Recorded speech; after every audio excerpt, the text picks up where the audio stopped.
Hello board game brawlers, my name is Nick and today we're taking a look at Zpocalypse from Greenbrier Games, designed by Jeff Garcia. Now Zpocalypse was a very successful Kickstarter game, one of many zombie Kickstarter games. You may remember its older, more money-making brother, Zombicide. But this game is a lot different than Zombicide in that it's not a pure co-op. There are some cooperative elements and some of the scenarios are cooperative, but for the most part, it's a competitive game where you're trying to get more points than the other players, which in that way makes it a little bit like a Euro game. But it definitely has a unique theme, and it has a lot of different things that I haven't seen in other games. But like I've said before, does a unique theme, does a good theme make for a great game? Well, let's take a look at it, and we'll come back and I'll tell you what I think.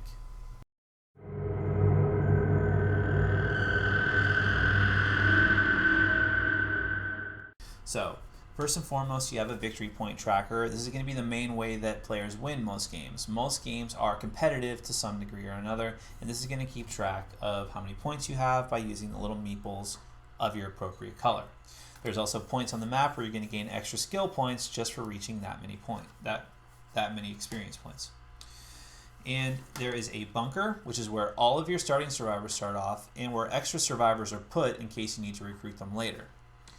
Everyone starts off with a different colored base and attaches different miniatures to it, which is purely for flavor. There's all kinds of different miniatures you can choose from. Put two together, and that represents your squad. And everyone starts off with a player board. The player board has cheat sheets for the different phases of the game and is going to be how you keep track of all of your squad stats.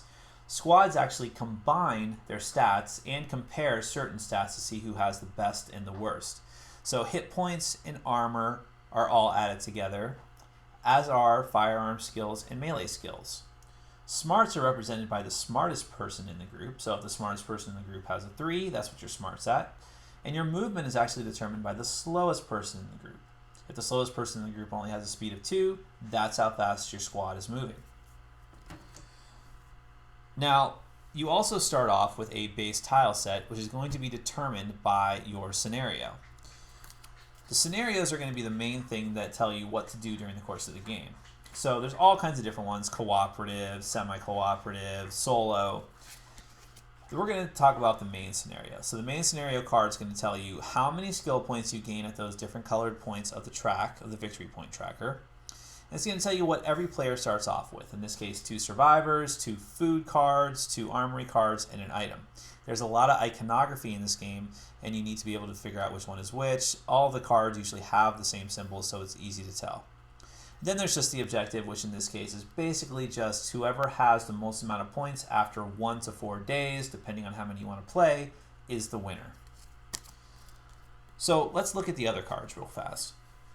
Survivor cards are all basically the same. You have a little block of flavor text describing the survivor, their name, their picture, and then up in the corner you may or may not have bonuses to firearms and melee. Some characters only have 1, some characters have neither, some characters have both. In this case, Madkins gets a +1 to firearms and a +1 to melee. That means he adds those numbers to the squad's total. Underneath his flavor text, he has a special ability. All survivors have some sort of special ability.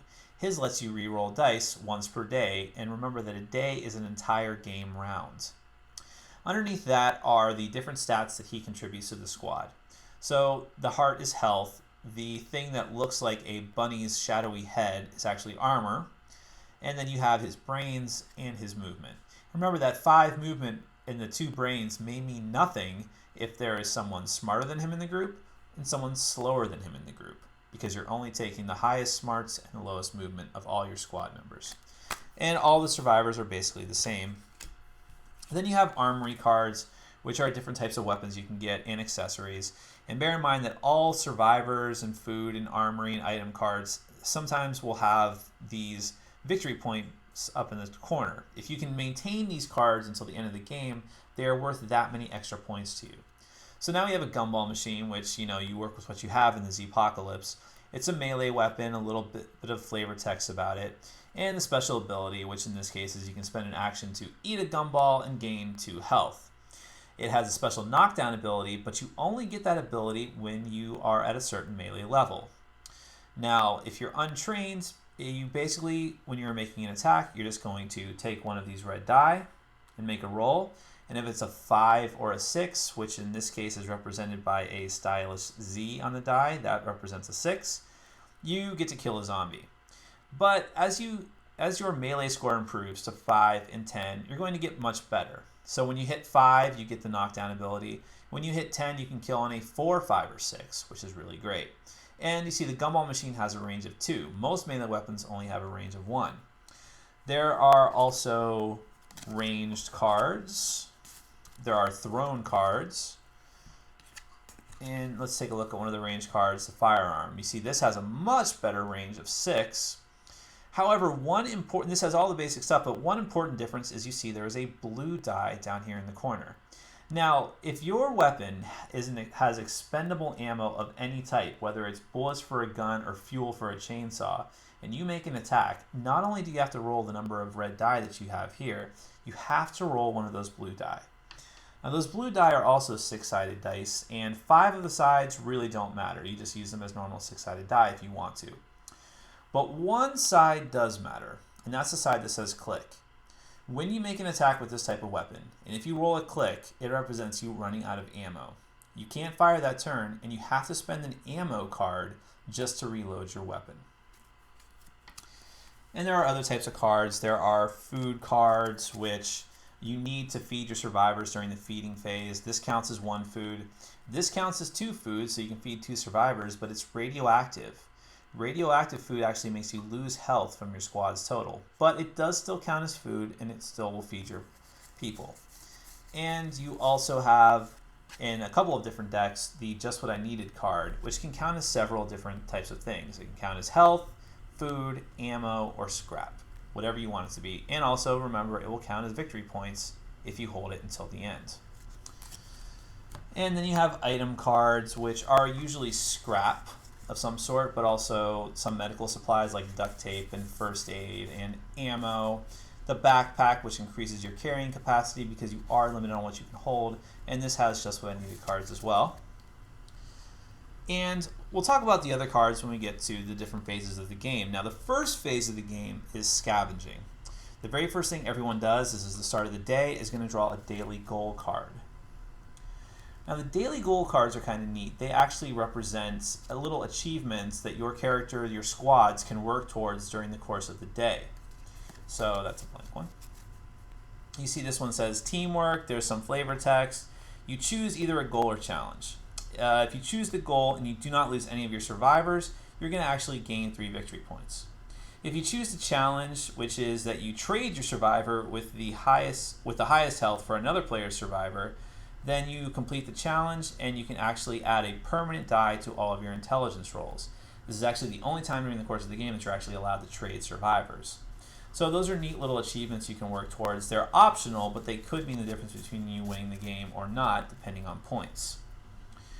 Once you have that out of the way, everyone's going to take their starting survivors, take all of their starting items, and then it's time to go out scavenging. And that's what the Scavenge Deck is for. When you go to the Scavenge Deck, everyone's going to draw a card in turn order. There's some little flavor text here, just like all the other cards.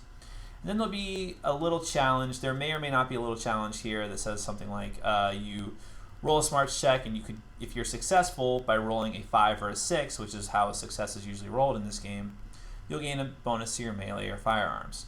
But regardless, you're going to rescue 1 survivor at least. And you'll put that person into your squad, and you can use him when he's fed. But there's also a main roll that you have to do, a main challenge for these scavenge cards, which you roll a die, and if you get a 5 or 6, you're going to succeed. If you succeed, you get a food, 2 armory cards, but 4 zombies follow you back to the bunker, and that gets resolved during combat. If you fail, you actually get 1 less armory card, and everything else is the same. So regardless, you're going to get something, but you'll get better effects if you succeed. Once everyone's gone through the scavenge phase, it's the feed and fortify phase. That's where you're basically going to take the food cards that you managed to acquire from either the start of the game or from the scavenging phase and feed all the survivors in your squad. If you can't feed the survivors in your squad with at least 1 food, they're too weak to go out and help you during the rest of the phases, which means they're going to have to go into the bunker with the other extra survivors to start the game there. Now, you may not want the survivors that are in your squad, or may want to add extra survivors to get to your max of 4. In that case, you can actually spend 2 food to take one of the survivors who is placed underneath the bunker and add him to your squad. You'll get to look at them first, I believe. And basically, after everyone has done that, you can also trade items with people. If you don't have enough food to feed your guys, but you have armory items or scrap items that other players want, you can make trades. Once you've done that, it's time for the fortification. And that's where each player in turn order is actually going to put out fortifications and extra tiles on the board to prevent the zombies from overrunning your base. So a player may put out a tile, and then using however many points and however many survivors they have to work with, they will build walls, or they will put out barbed wire traps, whatever's going to help prevent the zombies from coming and getting them. And let's take a look at the rest of the tiles here. So on the tiles, you've got a bunch of different stuff. Anytime you see one of these hazmat or toxic radiation symbols, just moving onto one of those tiles for the survivors is deadly and will lose you health. You see that there are walls, and here we go, there's walls and blockable terrain. All the tiles are double-sided, and there's tunnel entrances. There's all kinds of different things on the tiles. And after you get done fortifying, you're actually going to put out the zombies who followed you back during the scavenging phase. There's 2 different types of zombies. There's the gray ones that count as 1 zombie, and there's the green ones that count as double zombies. Double zombies occur when either you don't have enough zombies to put on the map and you use them as denominations of 2, or during the combat phase, if one gray zombie moves into a square with another gray zombie, they meld together into a double zombie and basically continue moving on their way. So everyone's going to place all their fortifications and place out new tiles. And after all of that is done, we get to the something's happening phase. Something happening phase is basically the zombie spawning phase. You'll draw a card off the top of the deck and do whatever it says. In this case, the event is there is a fire in the bunker and everyone loses health and the zombies are a little bit stronger. And then depending on what night it is, in other words, what second half of the day phase that you're in, the zombies' amounts and their speed is going to change.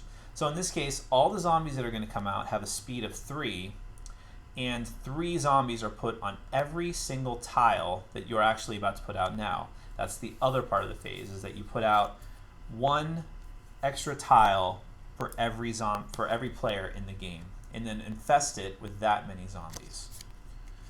And finally, after the something's happening phase, you're going to actually go into the combat phase. This is where your survivors move around the map, trying to kill all of the zombies before they kill all of you. The game, that part of the phase, that part of the day does not end until one side or the other is destroyed. So basically, your squads can start in the bunker and move out, and they will try to take out all the different zombies that are trying to get into your bunker. And it's important to keep them away from your bunker, because if they get in there, they're going to kill the extra survivors there, and then they're actually going to gain bonuses to their attacks because they go into a feeding frenzy. When you want to kill zombies, if you have only melee weapons, you must move adjacent to them, watching out for terrain, and you'll roll a number of appropriate dice equal to whatever weapon you're using, and hope that you get 5s and 6s to wipe out the zombies. The zombies have a phase, however, where they will move in pre-programmed actions towards you or the bunker, and if they end adjacent to you, they're going to attack. And they'll attack all at once, and instead of trying to get 5s and 6s, they're actually adding up all of their damage and inflicting it to your squad total on your squad board. If, as you lose points, you're going to lose survivors from your squad, and then all of your stats are going to be adjusted on the fly.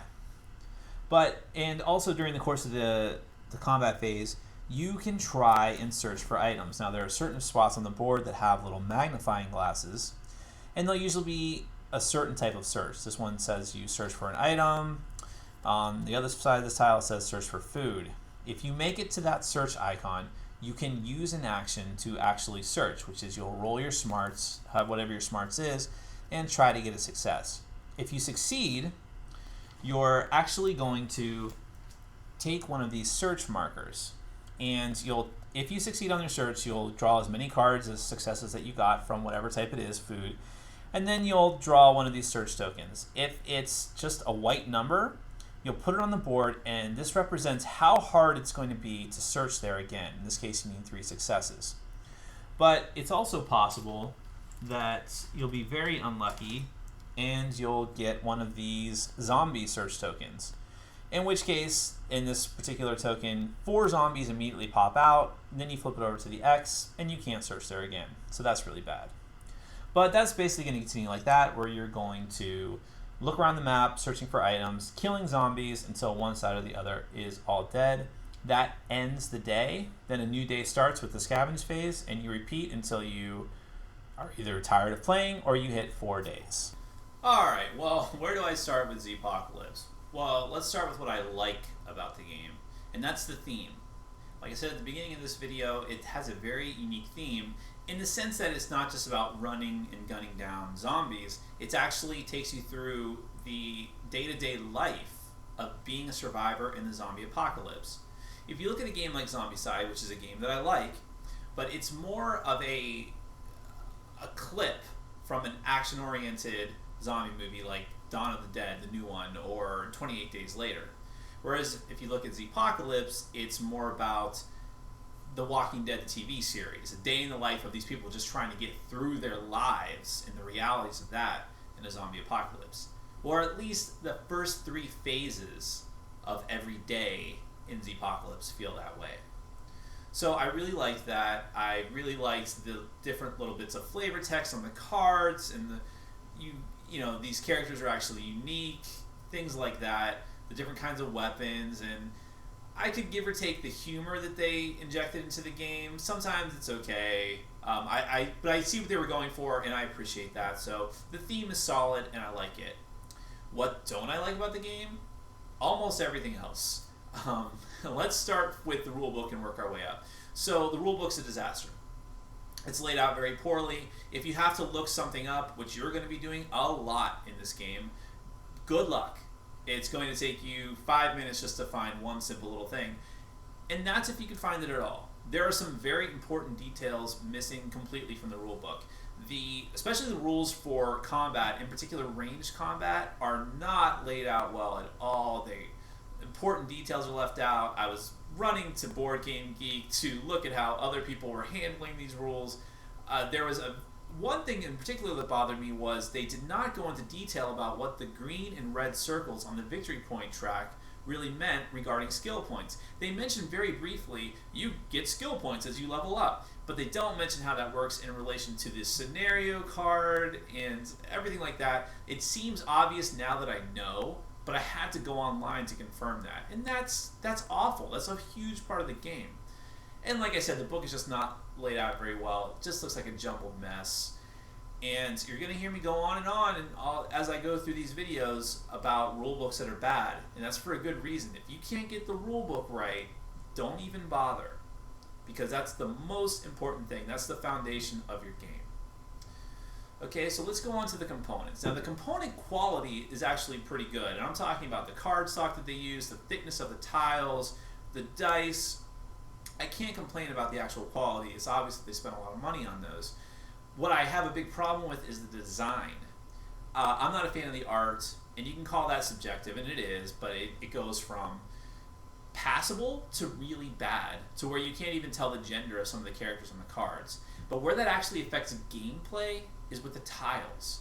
The tiles just look terrible. The little dead bodies just look like blobs, and you can't tell them apart, and terrain seems to blend into itself, and all the little icons that are actually really important, and the little text that tells you what tile you have all blends into the terrain. It's terrible. And what's even worse are the dotted lines that are supposed to differentiate the different 1-inch squares. Sometimes they're just not there, and you find yourself standing on a rectangle. Well, how does that work? Well, just wing it. And the tiles are actually, they did like this jigsaw thing where you can only hook certain sides up to certain sides. I don't know why they did that. Just make the tiles square and double-sided. It seems simple to me. They had to be unique in that regard, and they didn't need to be. The miniatures look pretty stupid. But I'm going off of Zombicide miniatures, which look incredible. Like every miniature from Cool Mini or Not, which is the company that published Zombicide. So maybe I'm just comparing it to that, and it's unfair, but they looked really bad. The whole thing with the little bit of customization of picking 2 different Survivor miniatures to put on your different colored base, I'm sure that sounded like a good idea when they were in group meeting, but in reality it's just kind of dumb, and it's another layer of unnecessary fiddliness in this game. And there's a lot of fiddliness in this game. Too much. There's too many cards. There's too many different stacks of cards. There's too many little cardboard chits differentiating different things. The search tokens are really annoying, and how there's different ones of those, and I had to use the dice bag that came with the game just to pull those out, and it was unnecessary. So the whole little thing with the base and the miniatures was another thing we didn't need. But let's talk about the gameplay itself. Now, I said before that the first 3 phases of the game were actually pretty solid, and they are. The Scavenging Phase, I like the little bit of flavor text in the card and how it actually represents you going out into the wild and taking your chances. Maybe you find something, maybe you don't. What I don't like is that it was entirely based on a die roll that's entirely based on the smarts, the intelligence of the highest member of your group. And the thing is, you could have a group of survivors that are just stupid, dumber than a box of rocks. And the guy next to you could have 3 survivors that are they're Harvard alumni. But there's nothing you can do about that because it's just luck of the draw. Which is actually the main problem I have with this game. When it all comes down to it, all this complexity, all this strategy that the game purports to have, it's a luck-based dice chucker. That's it. It's luck based on what survivors you get, and you have the option of pulling more survivors out of your bunker if you need to, but they might be awful. They might be worse than the ones that you have. Excuse me. And when you get, and also the armory cards, you may have a group of survivors that is pure ranged attacks and draw nothing but melee weapons, or vice versa. Although actually, even if you have guys that are all good at ranged weapons, you'd be better off drawing all melee weapons, because ranged weapons are awful. Let's get right to the combat phase. When you are... it's pure random dice chucking. That's all it is. The people who should do the best in this game are players that have groups of survivors that excel at ranged weapons. If this is supposed to be thematic and you have you're in the zombie apocalypse, having assault rifles, shotguns, pistols, you're going to survive. That's the way it should work. But no. In fact, if you have those weapons, you are at a severe disadvantage, because every time you roll the dice, you have to roll one of those ammo die. And there's a very real possibility, a 1 in 6 chance, that you're going to run out of ammo when you need it the most. And, well, okay, stock up on ammo cards. Well, there's not really any stocking up in this game, because that's all random chance too. And if you're lucky, you might have an ammo card. But if you don't, guess what? You're not using that ranged weapon. Whereas people that have melee weapons can just wade into combat, do the same amount of damage effectively, and yeah, they put themselves in harm's way, but if they're killing zombies, it doesn't really matter. And that's exactly what happened with me. I won both games that I played, not because I was doing anything strategic or skillful. I happened to have a group of survivors that excelled at melee combat. I happened to draw a bunch of pretty decent melee weapons, and I happened to have good armor. I went right out into combat and was mowing down zombies left and right, whereas the people that I was playing with, actually had better weapons than me. Assault rifles, shotguns, all these awesome weapons, and they really couldn't do anything with them. They just kept rolling clicks, and they were running out of ammo, and they just had poor rolls. Whereas I was lucky and I had good rolls. And that is the only reason that I won both of those games. It was completely unsatisfying. And basically, the whole game comes down to, are you going to have good survivors, and are you going to roll well, and are you going to have good armory cards? You know, that's just what it all boils down to. There's a lot of other annoying things. The whole double zombie rule. They're trying to cut down on the amount of miniatures that they had, so they instituted the double zombie rule. which is basically two zombies merge into one and they become a stronger zombie. Another layer of complexity that was unnecessary. And it's the combat phase is the whole meat and potatoes of the game, and it's a disaster. So when it boils down to it, can I recommend Zpocalypse? If you absolutely love zombie games and you want something different than Zombicide, even then I would recommend that you try it. It's possible that for you, if you're that type of person, that the theme is going to overcome all of those mechanics. But for anyone that's just either a casual zombie game fan or has no interest in zombies but wanted just a decent game, you need to avoid this. This was a good first effort for this company, I suppose. They had a grand vision, but they couldn't make it come together into a coherent, fun game. And well, I didn't even mention the length of the game. That's probably the biggest problem, is the fact that the main game is supposed to take place over 4 days. They recommend that when you start off, you do 2 days. So when we first started playing, we're like, okay, let's just do 2 days. This should probably take a couple hours. We're learning the rules. 1 day of game time took 3.5 hours, both times that we played. And we're not a bunch of noobs when it comes to games. I read all the rules ahead of time as best as I could, and we tried to soldier through it, and it still took that long. So maybe I would even be willing to recommend this game if it was shorter, because the theme is so strong. If it only took like an hour to play, but spending 3 hours for 1 day, and then having to do that again 2, 3, 4 times, over and over, essentially the same every single time, with very little changing, just the strength of the zombies. I can't recommend this game. Wait for a second edition that clears all of this up, unless you really love zombie games. But so I'm sorry, but not this time, Greenbrier Games. But thank you for watching. I hope you enjoy the rest of our reviews, and remember to get out there and game every day and in every way.